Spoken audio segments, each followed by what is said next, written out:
প্রিয় দর্শক, আসসালামু আলাইকুম। বেকার টিভিতে স্বাগতম। সাথে আছি মিলন ইসলাম এবং আপনারা দেখছেন বিশ্বের একমাত্র পারমাণবিক চ্যানেল বেকার টিভি। ভিডিও ডকুমেন্টারি প্রদর্শন 2024।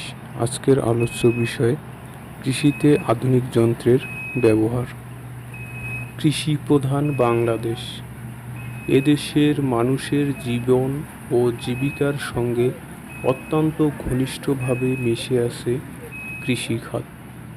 খুব বেশি দিন আগের কথা নয়, যখন হালের বলদ, লাঙল জোয়ালই ছিল কৃষকের মূল ভরসা।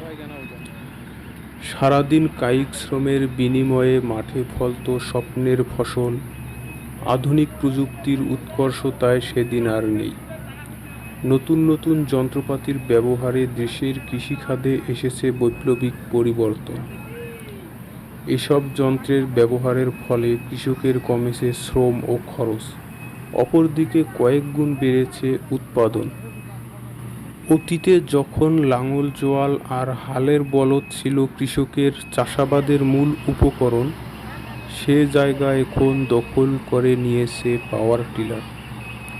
এখন সনাতন যন্ত্রপাতি হিসেবে লাঙল জোয়ালকে প্রদর্শন করা হয় উন্নয়ন মেলায়। ধারণা করা হচ্ছে নতুন প্রজন্ম সচরাচর এসব যন্ত্রপাতি আর দেখবে না। দেখতে হলে যেতে হবে জাদুঘর কিংবা কোনো প্রদর্শনী স্টলে। শুনতে অবাক লাগলেও এমন চাঞ্চল্যকর তথ্য দিয়েছেন আমাদের নীলফামারী জেলার কৃষিবিদ।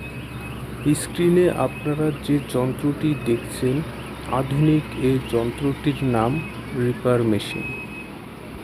ধান ও গম কাটার যন্ত্র রিপার। ফসল কাটার মৌসুমে এ যন্ত্রের ব্যবহার বাড়ছে।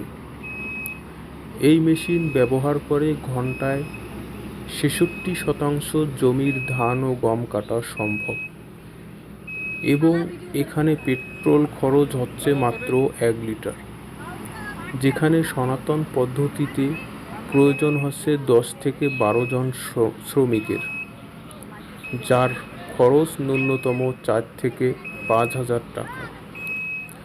কৃষি সম্প্রসারণ অধিদপ্তর অফিস বলেছে, এ যন্ত্র ব্যবহারে সাশ্রয় হচ্ছে 92% খরচ, শ্রম ও সময় ব্যয় কমে প্রায় 90%।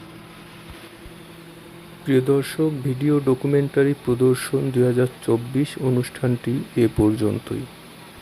নিত্য নতুন ভিডিও পেতে চ্যানেলটি সাবস্ক্রাইব করুন এবং ফেসবুক পেজ থেকে দেখলে পেজটি ফলো দিয়ে রাখুন। আজকের মতো এ পর্যন্তই। পরবর্তী ভিডিও দেখার আমন্ত্রণ জানিয়ে বিদায় নিচ্ছি। সে পর্যন্ত সবাই ভালো থাকুন, সুস্থ থাকুন। আল্লাহ হাফেজ।